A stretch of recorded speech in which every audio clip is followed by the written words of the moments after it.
സുപ്രഭാതം. ട്രഡീഷണലി കേരളയിലേക്ക് എല്ലാവർക്കും സ്വാഗതം. അപ്പോൾ ഇന്ന് ബ്രഹ്മമുഹൂർത്ത പൂജയുടെ വ്ളോഗാണ് ഞാൻ ഷെയർ ചെയ്യുന്നത്. കഴിഞ്ഞ വ്ളോഗിൽ ഞാൻ പറഞ്ഞിട്ടുണ്ടായിരുന്നു തുടർച്ചയായിട്ട് 7 ദിവസത്തേക്ക് ബ്രഹ്മമുഹൂർത്ത പൂജയും ബ്രഹ്മമുഹൂർത്ത വിളക്കും ചെയ്യുന്നുണ്ടെന്ന്. അപ്പോൾ അതിൻ്റെ അകത്ത് ആദ്യത്തെ ദിവസത്തെ വീഡിയോ ആയിരുന്നു ആദ്യത്തെ ദിവസത്തെ വ്ളോഗ് ഞാൻ അപ്ലോഡ് ചെയ്തിട്ടുണ്ടായിരുന്നു. ഇന്നത്തെ വ്ളോഗിൽ തുടർന്നുള്ള 6 ദിവസങ്ങളിലെയും പൂജയാണ് കേട്ടോ ഷെയർ ചെയ്യുന്നത്. ബ്രഹ്മമുഹൂർത്ത വിളക്കും ബ്രഹ്മമുഹൂർത്ത പൂജയും പറ്റുന്ന ദിവസങ്ങളിലൊക്കെ ചെയ്യാറുണ്ടെങ്കിൽ പോലും നമ്മൾ തുടർച്ചയായിട്ട് കുറച്ച് ദിവസം ചെയ്യുമ്പോൾ അതിൽ നിന്ന് ലഭിക്കുന്ന ഒരു പോസിറ്റീവ് എനർജി വളരെ വലുത് തന്നെയാണ്. അതുകൊണ്ടാണ് പെട്ടെന്ന് തന്നെ ഞാൻ വിചാരിച്ചു വന്നെങ്കിൽ തുടർച്ചയായിട്ട് നമുക്ക് പറ്റുന്ന ഒരു ദിവസമാണല്ലോ, വലിയ ദിവസങ്ങളൊക്കെ എടുത്തിട്ട് ഇടയ്ക്ക് മുടങ്ങി പോകുന്നതിനേക്കാളും നല്ലത് നമുക്ക് ചെയ്യാൻ പറ്റുന്ന കുറച്ച് ദിവസങ്ങൾ, അതായത് 7 ദിവസം 9 ദിവസം അങ്ങനെയൊക്കെ ചെറിയ ദിവസങ്ങൾ എടുക്കുകയാണെങ്കിൽ നമുക്ക് പെട്ടെന്ന് തന്നെ അത് ചെയ്ത് തീർക്കാൻ പറ്റും. അപ്പോൾ അതുകൊണ്ടാണ് തുടർച്ചയായിട്ട് 7 ദിവസം തന്നെ ബ്രഹ്മമുഹൂർത്ത പൂജ തുടർച്ചയായിട്ട് ഞാൻ ചെയ്യാമെന്ന് വിചാരിക്കുന്നത്. അങ്ങനെയാണ് കഴിഞ്ഞ വെള്ളിയാഴ്ച തുടങ്ങി ഈ വ്യാഴാഴ്ച വരെ, വ്യാഴാഴ്ച ആകുമ്പോഴത്തേക്ക് 7 ദിവസമാകും. വ്യാഴാഴ്ച കൊണ്ടിട്ട് 7 ദിവസത്തെ പൂജ അവസാനിപ്പിക്കാമെന്ന് വിചാരിച്ച് തുടർച്ചയായിട്ട് 7 ദിവസം ബ്രഹ്മമുഹൂർത്ത വിളക്കും ബ്രഹ്മമുഹൂർത്ത പൂജയും ചെയ്യുന്നത്. അപ്പോൾ ആദ്യത്തെ വീഡിയോയിൽ ഞാൻ ആദ്യത്തെ വെള്ളിയാഴ്ചത്തെ വ്ളോഗായിരുന്നു ഞാൻ അപ്ലോഡ് ചെയ്തിരുന്നത്. ഇതിപ്പോൾ തുടർച്ചയായിട്ട് ബാക്കിയുള്ള 6 ദിവസങ്ങളിലെ വീഡിയോ ആണ് അപ്ലോഡ് ചെയ്യുന്നത് കേട്ടോ.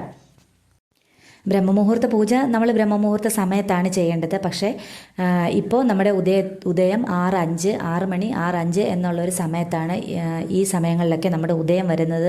അതുകൊണ്ട് 5:15 5:20 മുമ്പായിട്ട് പൂജകൾ അവസാനിപ്പിക്കേണ്ടതായിട്ടുണ്ടായിരുന്നു. അപ്പോൾ 4:30 ആകുമ്പോഴത്തേക്കും കുളിച്ച് റെഡി ആവണമായിരുന്നു. എങ്കിലേ നമുക്ക് എല്ലാം ചെയ്തു വരാനായിട്ടുള്ള സമയം കിട്ടുകയുള്ളൂ. 5:15 5:20 മുൻപായിട്ട് തന്നെ നമുക്ക് പൂജ ചെയ്തു തീർക്കണമല്ലോ. അപ്പോൾ 4:30 എഴുന്നേറ്റ് കുളിക്കാൻ നിന്ന് കഴിഞ്ഞിട്ടുണ്ടെങ്കിൽ സമയം പോകും. അപ്പോൾ അതുകൊണ്ട് ഒരു 4:30 എല്ലാം റെഡിയായി വന്നിട്ട് പൂജ ചെയ്ത് തുടങ്ങാവുന്ന രീതിയിലാണ് ഞാൻ എഴുന്നേറ്റുകൊണ്ടിരുന്നത്. പിന്നെ വിളക്കൊക്കെ തലേദിവസം തന്നെ എല്ലാം റെഡിയാക്കി വയ്ക്കും. എല്ലാം റെഡിയാക്കി വെച്ചിട്ട് രാവിലെ ആകുമ്പോഴത്തേക്കും നമുക്ക് വിളക്കൊക്കെ തെളിയിച്ച് പൂജ ചെയ്യാവുന്ന രീതിയിലാണ് എല്ലാം അടുപ്പിച്ചൊക്കെ വെച്ചിട്ടാണ് രാത്രി കിടക്കുന്നത്. അപ്പോൾ നമുക്ക് രാവിലെ അത്രയും കൂടെ സമയം കിട്ടുമല്ലോ.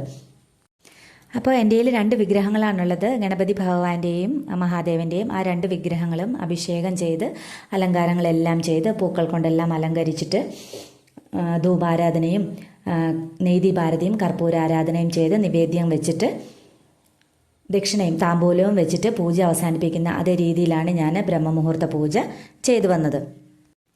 ആദ്യം ബ്രഹ്മമുഹൂർത്ത വിളക്കാണ് തെളിയിക്കുന്നത്. ബ്രഹ്മമുഹൂർത്ത വിളക്ക് തെളിയിച്ചിട്ട് ഒരു 2-3 മിനിറ്റ് പ്രാർത്ഥിച്ച് കഴിഞ്ഞതിന് ശേഷമാണ് പൂജാമുറിയിലെ വിളക്കെല്ലാം വെച്ചിട്ട് ബ്രഹ്മമുഹൂർത്ത പൂജയെല്ലാം തുടങ്ങി 5:20 മുൻപായിട്ട് പൂജകൾ അവസാനിപ്പിച്ചുകൊണ്ടിരുന്നത്. അപ്പോൾ ചോദിക്കും, ബ്രഹ്മമുഹൂർത്ത വിളക്കും ബ്രഹ്മമുഹൂർത്ത പൂജയെല്ലാം ഈ 7 ദിവസം 9 ദിവസം എന്നുള്ള കണക്കൊക്കെ വെച്ച് ചെയ്യാവോ എന്ന്, 48 ദിവസം തന്നെ വെച്ചിട്ടല്ലേ ചെയ്യേണ്ടതെന്നൊക്കെ ചോദിക്കും. പക്ഷേ 48 ദിവസം ചെയ്യുന്നത് ഒരു നല്ലൊരു കാര്യം തന്നെയാണ്. അത്രയും ദിവസം നമുക്ക് ചെയ്ത് കഴിയുമ്പോഴത്തേക്കും അതിൻ്റേതായിട്ടുള്ള ഫലങ്ങളെല്ലാം നമുക്ക് നമ്മുടെ വീടിനും അതിൻ്റേതായിട്ടുള്ള ഐശ്വര്യങ്ങളെല്ലാം നമ്മുടെ വീടിനും നമ്മുടെ വീട്ടിലുള്ള ആൾക്കാർക്കും എല്ലാം ഉണ്ടാവും. പക്ഷേ എന്ന് പറഞ്ഞുകൊണ്ട് നമ്മൾ 7 ദിവസം ചെയ്യുന്നത് കൊണ്ടോ 9 ദിവസം ചെയ്യുന്നത് കൊണ്ടോ യാതൊരുവിധ ദോഷങ്ങളോ യാതൊരുവിധ പ്രശ്നങ്ങളോ ഒന്നുമില്ല. അത് ചെയ്യുമ്പോഴുള്ള ഒരു ഫലവും നമുക്ക് അതിൻ്റേതായിട്ടുള്ള ഒരു പോസിറ്റീവ് എനർജിയും നമ്മുടെ കുടുംബത്തും നമ്മുടെ വീട്ടിലുള്ളവർക്കും എല്ലാം കിട്ടും. ഒത്തിരി ദിവസം എടുത്തിട്ട്, എന്നെ സംബന്ധിച്ചിടത്തോളം ഒത്തിരി ദിവസം എടുത്തിട്ട് അത് മുടങ്ങി പോകുന്നതിനേക്കാൾ നല്ലതായിട്ട് എനിക്ക് എപ്പോഴും തോന്നിയിട്ടുള്ളത് കുറച്ച് ദിവസങ്ങൾ എടുത്തിട്ട് നമ്മൾ ആ കറക്റ്റ് ചിട്ടയോടുകൂടി ചെയ്യുമ്പോഴാണ്, അന്നാണ് എനിക്ക് ഫീൽ ചെയ്തിട്ടുള്ളത്. നമ്മളെ കൊണ്ടാവുന്ന രീതിയിൽ നമ്മൾ പൂജകളെല്ലാം ചെയ്യുക.